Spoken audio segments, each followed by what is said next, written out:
દર્શક મિત્રો, શું તમારી ઊંઘ પણ સવારે 3 થી 5 વાગ્યા વચ્ચે ઉડી જાય છે?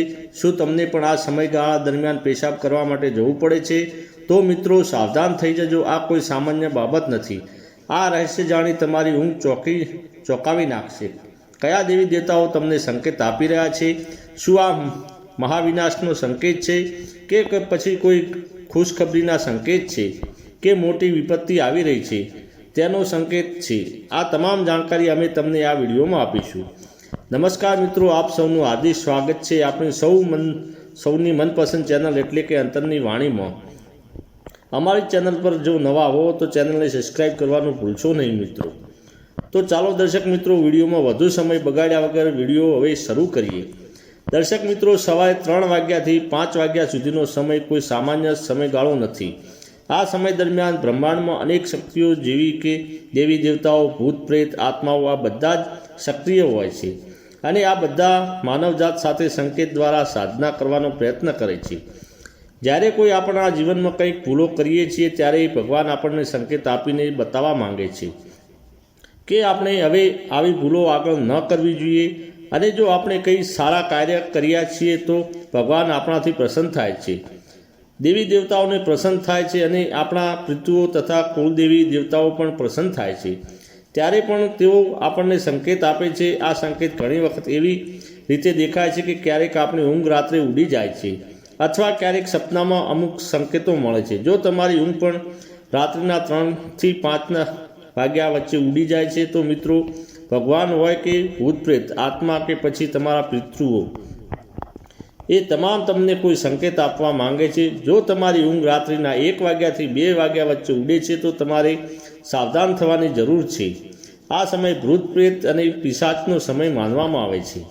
આ સમયગાળા દરમિયાન પૃથ્વી પર આવી નકારાત્મક શક્તિઓ સક્રિય રહે છે અને ચારે તરફથી ફરતી હોય છે. અને જો તમારી ઊંઘ પણ આ સમયે તૂટી રહી છે તો શક્ય છે કે તમારા ઘરમાં કોઈ પ્રેત આત્માનો વાસ હોય અથવા કોઈ ભૂત પ્રેત તમને તકલીફ આપતો હોય અથવા તમને કોઈ સંકેત આપવા માંગતો હોય.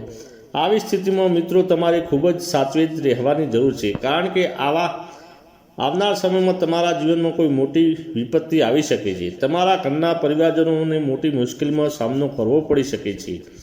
તમારા ઘરના બાળકો પર ખતરો આવી શકે છે અને તમારા કામ ધંધા પણ બગડી શકે છે. જો તમારી ઊંઘ આ સમયગાળા દરમિયાન તૂટી રહી છે તો તમારે ખૂબ જ સાવધાની રાખવી પડશે. તમારે કેટલાક ખાસ ઉપાય કરવાની જરૂર પડશે. રાત્રિના આ સમયગાળામાં ઊંઘ તૂટી જવી કોઈ સામાન્ય બાબત નથી મિત્રો. જ્યારે પણ તમારી ઊંઘ રાત્રિના 1 થી 2 વાગ્યા વચ્ચે ઉડી જાય છે ત્યારે તમારે હનુમાનજીનું ધ્યાન કરવું જોઈએ.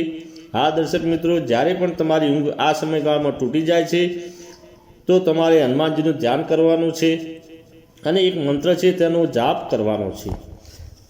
મંત્રને ખૂબ જ ધ્યાનથી સાંભળો. ઓમ હનુમંતે નમઃ. હા મિત્રો, ફરીથી સાંભળો. ઓમ હનુમંતે નમઃ.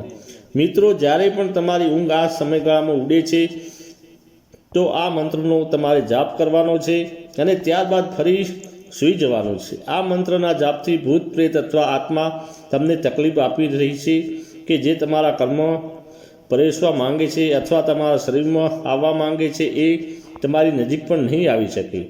હનુમાનજી તમારી રક્ષા કરશે અને તમને સારી રીતે આ વાત સમજાઈ ગઈ છે. અને રાત્રે સૂતા પહેલાં તમારા તકિયા નીચે એક ચાકુ રાખવાનું પણ ભૂલતા નહીં. હવે આગળની વાત ખૂબ જ ધ્યાનથી સાંભળજો. પણ એ પહેલાં દર્શક મિત્રો, આપ સૌને એક નાની વિનંતી છે કે કૃપા કરીને વિડીયોને અંત સુધી અવશ્ય જુઓ. વિડીયોને બિલકુલ સ્કીપ ના કરતા, નહીંતર તમે અગત્યની માહિતી ચૂકી જશો. કારણ કે આ માહિતી ખૂબ જ અમૂલ્ય અને વિડીયોને અન્ય લોકો સાથે શેર કરજો, જેથી બીજાનું પણ કલ્યાણ થઈ શકે. જુઓ, આ વાત એવી છે કે અમારું કામ તો માત્ર સલાહ આપવાનું છે.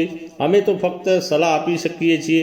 હવે તમે એ માનો કે ન માનો એ તમારી મરજી છે.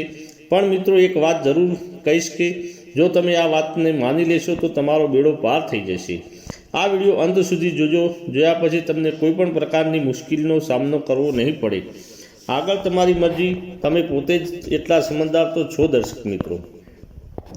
તો દર્શક મિત્રો, રાત્રિના 2 વાગ્યાથી 3 વાગ્યા સુધીમાં જે સમયગાળો છે તે ખૂબ જ મહત્વનો હોય છે. જો તમારી ઊંઘ રાત્રિના 2 થી 3 વાગ્યા વચ્ચે ઉડી જાય છે તો આ પણ એક ખૂબ જ મોટો સંકેત છે, પણ આ ખૂબ જ ખતરનાક સંકેત છે. આ સમયગાળામાં તમારે ખૂબ જ સાવધાન રહેવાની જરૂર છે. જો તમારી ઊંઘ 2 થી 3 વાગ્યા વચ્ચે તૂટી રહી છે તો તમારા પિતૃઓ તમને સંકેત આપી રહ્યા છે. તમારા પિતૃઓ તમારાથી નારાજ છે.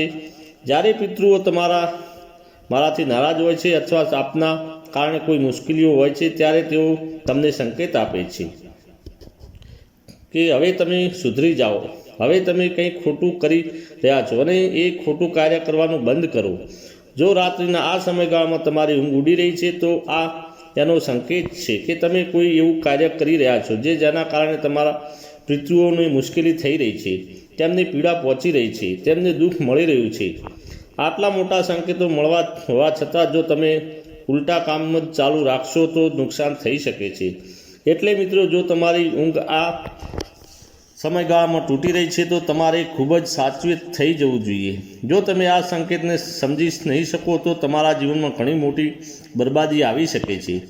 જ્યારે આપણા પિતૃઓ આપણી ઉપર નારાજ હોય છે ત્યારે આપણું આખું જીવન બગડી જાય છે. માણસના જીવનમાં સુખ શાંતિ બધું જ છીનવાઈ જાય છે. ધન દોલત તો જાય છે, સાથે સાથે સંબંધો પણ તૂટી જાય છે.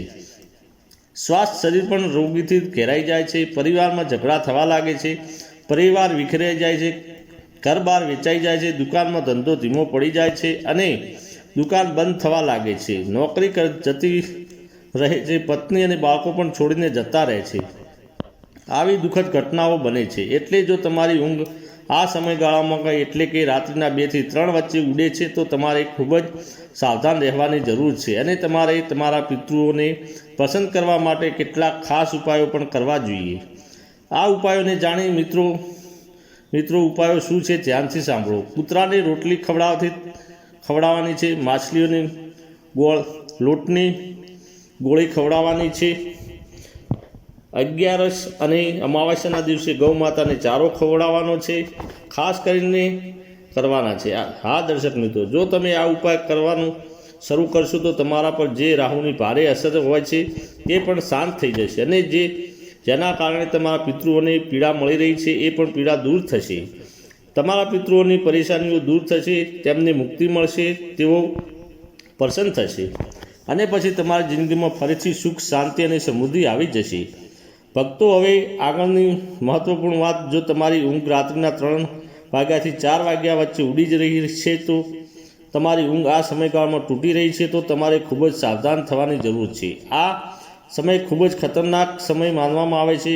પ્રિય દર્શક મિત્રો, જ્યારે આપણા ઘરના કુળદેવી દેવતા આપણી ઉપર નારાજ હોય છે, જેમ કે આપણા ઘરના દેવતા કુળદેવતા નાગદેવતા પણ ઘણા લોકોના કર્મ પૂજ્યને હોય છે. જ્યારે આ દેવતાઓ આપણી ઉપર ગુસ્સે હોય છે ત્યારે તે આપણને સંકેત આપે છે કે હવે તમે કોઈ ખોટું કાર્ય કરી રહ્યા છો અને હવે તમારે આ ખોટી આદતો બંધ કરવી જોઈએ. ઘણા લોકો એવા હોય છે કે જે પોતાના ઘરના કુળદેવી દેવતાઓને યાદ કરતા નથી, પૂજા કરતા નથી. ત્યારે આ દેવતાઓ નારાજ થાય છે અને પછી જીવનમાં અનેક મુશ્કેલીઓ શરૂ થાય છે. જે ઘરમાં કુળદેવી દેવતાઓ નારાજ હોય છે એ ઘરમાં ક્યારેય પણ વિકાસ થતો નથી. એ પરિવાર ક્યારેય આગળ નથી વધી શકતો. એવા ઘરમાં વારવાર ઝઘડા થાય છે. બાળકો વારંવાર બીમાર રહે છે. બાળકોના લગ્નમાં વિઘ્નો આવે છે. લગ્નમાં અડચણો પડે છે અને જ્યારે ઘરના દેવતાઓ આશીર્વાદ અને છત્રછાયા આપણા પર ન રહ્યો હોય ત્યારે આવી બધી પરેશાનીઓ આપણને ઘેરે છે. એટલે મિત્રો, જો તમારી ઊંઘ રાત્રિના 3 થી 4 વચ્ચે તૂટી રહી હોય તો તમારે અત્યંત સાવચેત થવું જોઈએ. જો રાત્રિમાં 3 થી 4 વાગ્યાની વચ્ચે તમારી ઊંઘ તૂટી રહી છે તો એક સંકેત છે કે તમારા કુળદેવી દેવતા તમને જાગૃત કરવા ઈચ્છે છે, તમને ચેતવી રહ્યા છે કે હવે તમારે સાવધાન થવાની જરૂર છે અને હવે તમારે તમારા ઘરના કુળદેવી દેવતાઓની પૂજા અર્ચના શરૂ કરવી જોઈએ. તમારે શું કરવું જોઈએ આ સમયગાળામાં? ખાસ કરીને પૂનમના દિવસે તમારે ઘરના કુળદેવી દેવતાઓની પૂજા કરવાની છે અને તેમને ધૂપ આપવાનો છે અને ભક્તિપૂર્વક તેમનું સ્મરણ કરવાનું છે. હવે આગળની મહત્વની વાત, જો તમારી ઊંઘ સવારના 4 થી 5 વાગ્યા વચ્ચે તૂટી રહી છે તો તમને ખુશ થઈ જવાનું જોઈએ. ભગવાન તમને શુભ સંકેત આપી રહ્યા છે. બ્રહ્માંડના દેવતા શક્તિઓ તમારી ઉપર પ્રસન્ન છે અને તમને જણાવી રહ્યા છે કે હવે તમારો સારો સમય શરૂ થવા જઈ રહ્યો છે। દર્શક મિત્રો, જ્યારે સવારના 4 થી 5 વચ્ચે ઊંઘ તૂટી જાય છે ત્યારે એનો સંકેત એ છે કે ભગવાન અને સમગ્ર બ્રહ્માંડ તમારી સાથે છે। તમારું જીવન હવે ઉન્નતિ તરફ આગળ વધશે। ભગવાન તમારાથી પ્રસન્ન છે। તો આ સમય શું કરવું જોઈએ? જ્યારે તમારી ઊંઘ સવારે 4 થી 5 વચ્ચે ઉડી જાય છે તો તમારે દેવોના દેવ મહાદેવ એટલે કે ભગવાન શિવનું સ્મરણ કરવાનો છે અને ઓમ નમઃ શિવાય મંત્રનો જાપ કરવાનો છે। મંત્રનો જાપ કર્યા પછી શાંતિથી ફરી સૂઈ જવાનું છે। દર્શક મિત્રો, આ સંકેત ખૂબ જ શુભ છે, તેને હળવાશમાં ન લેશો। આ સમય ખૂબ જ પવિત્ર સમય છે, તેને બ્રહ્મ મુહૂર્ત કહેવામાં આવે છે। દર્શક મિત્રો, આ સમયે તમારી ઊંઘ ઉડી રહી છે તો સમજી લો કે તમે ખૂબ જ ભાગ્યશાળી વ્યક્તિ છો। તમારો સારો સમય બહુ જલ્દી શરૂ થવાનો છે। ભગવાન આપના દ્વારા કરાયેલા કાર્યોથી પ્રસન્ન છે। આવા સંકેતોને સમજવા ખૂબ જ જરૂરી છે, કારણ કે આ સંકેતો આપણને જીવનમાં આવનારી મુશ્કેલીઓથી બચાવવાનો માર્ગ બતાવે છે। હવે બીજી વાત કરીએ તો સપનાના સંકેતોની કેટલાક ભગવાન આપણને સપનામાં પણ સંકેત આપે છે।